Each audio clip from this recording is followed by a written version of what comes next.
Natural gas को देखा जाए तो नेचुरल गैस के अंदर ज्यादा से ज्यादा रिजेक्शन दिखता है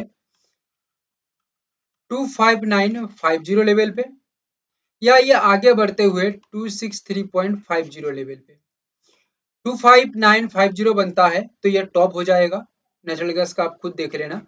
एंड बाजार कंटिन्यू नीचे की ओर मूवमेंट करेगा और ये होने का चांस सबसे ज्यादा है आज के लिए, फिलहाल के लिए दिख रही है। बट यहाँ से रिजेक्शन स्ट्रॉन्ग नहीं हो पाती है, बाजार आगे की तरह मूवमेंट करती है 263.50 तक, तो लगभग ये एक टॉप पीरियड हो सकता है और बाजार का जो परफॉर्मेंस है ये डाउन की ओर ज्यादा से ज्यादा दिखने को मिल सकता है। क्लियर है? और स्ट्रॉन्ग सप्लाई होने के कारण ये मूवमेंट यहाँ पे दिखेगी, और स्ट्रॉन्ग सप्लाई को हम अवॉइड करके हम यहाँ पे देखें कि टेक्निकली बाजार वीक हो जाएगी और नीचे की तरफ गिरावट देगी। बाजार स्ट्रॉन्ग कब होगी? जब 263.50 या उससे भी बड़ा एक दो पॉइंट ऊपर जाके मूवमेंट स्ट्रॉन्ग हो, तब जाके एक बाजार के अंदर पॉजिटिव रिजल्ट आ सकता है शायद, बट ये होने का चांस बहुत कम है। नीचे का ही चांस यानी कि डाउन साइड का चांस सबसे ज्यादा है फिलहाल के लिए। सिल्वर को एक्स्ट्रा ध्यान देके देखो, एक्स्ट्रा ध्यान नहीं दोगे तो यहाँ पे कुछ भी नहीं कर पाओगे। बहुत ही ट्विस्ट कर रही है, ये बहुत ही अलग लेवल का गेम खेल रहा है। ठीक है, प्रोफेशनली इसको प्रोफेशनल प्लेयर इसको अच्छी तरह से समझ पा रहे हैं, बाकी मैं आप लोगों को बता रहा हूँ, थोड़ा दिमाग में बिठा के रखो। सिल्वर के अंदर यहाँ पे दो इंपॉर्टेंट लेवल फिलहाल के लिए है, 240, 695, 239, 861। क्लियर? ओके। अच्छा, अभी 240695 के ऊपर ब्रेकआउट के साथ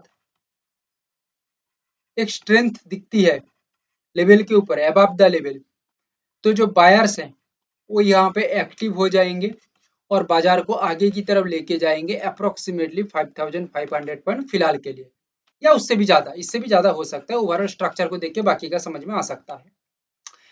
239861 ये लेवल से एक सपोर्ट क्रिएट होती है, ध्यान रखना, ये लेवल से एक सपोर्ट क्रिएट होती है, तो ये एक पुश करेगा आगे की ओर, यानी कि बिल्डअप करेगा मोमेंटम को। ठीक है, बिल्डअप करेगा मोमेंटम को, और ये मूवमेंट भी आगे बढ़ते हुए 5500 पॉइंट या उससे ज्यादा का निकलेगा। क्लियर? ठीक है, एक्चुअली जो बड़ा डाउन का मूवमेंट रहेगी, ये रहेगी एक्चुअली 237906 के नीचे। जब सिल्वर 237906 ये लेवल के नीचे आ जाती है, स्ट्रांगली सस्टेन करती है, एक स्टेबिलिटी मेंटेन करती है, तो एक सोचा जा सकता है डाउन की ओर, बट उससे पहले ओवरऑल मार्केट अपसाइड के लिए ही है। 237906 एक डाउन साइड, ये लेवल के नीचे आती है तो डाउन साइड है। ठीक है, अदरवाइज मार्केट एक रिवर्स का जो सिग्नल दे सकती है 236786, ये बहुत ही लॉन्ग फॉर्म की मैं बात कर रहा हूँ, इतना पेशेंस बंदे के अंदर होना भी चाहिए। ठीक है, इतना पेशेंस बंदे के अंदर होना चाहिए, ये एक्चुअल बाजार का मूवमेंट है, क्योंकि बाजार अभी खत्म नहीं हो रही है, बाजार और भी बहुत लंबा फ्रेम तक चलेगा। सो दैट मैं पूरा बाजार को ओवरऑल दिन भर में क्या हो सकता है इसको समझते हुए पूरा बात बता रहा हूँ। सो बाजार डाउन के ऊपर आती है और 237906 के नीचे भी चलती है। ठीक है, तो नेक्स्ट बाधा जो रहेगी 236786। क्लियर है? यहाँ से डाउन साइड दे सकता है, कोई दिक्कत नहीं है, बट ज्यादा से ज्यादा बायर्स एक्टिव हो जाते हैं 236786 पे आके। क्लियर है? 236786 पे आके ज्यादा से ज्यादा बायर्स एक्टिव हो जाते हैं, तो यहाँ से एक बाउंस बैक हो सकता है, और याद रखना ये बाउंस बैक बहुत ही तगड़ी होगी, 5500 पॉइंट, ये तो सिंपल है। ठीक है, और उससे भी बहुत बड़ा होगा, बट यहाँ पे बाजार हॉल्ट नहीं कर पाती है, तो क्या होगा?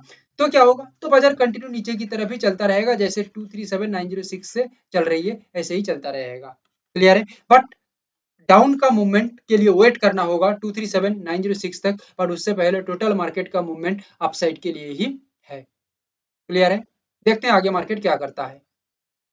ट्रेड का जरूरत नहीं है, पूरा पूरी चीजों को सीखो।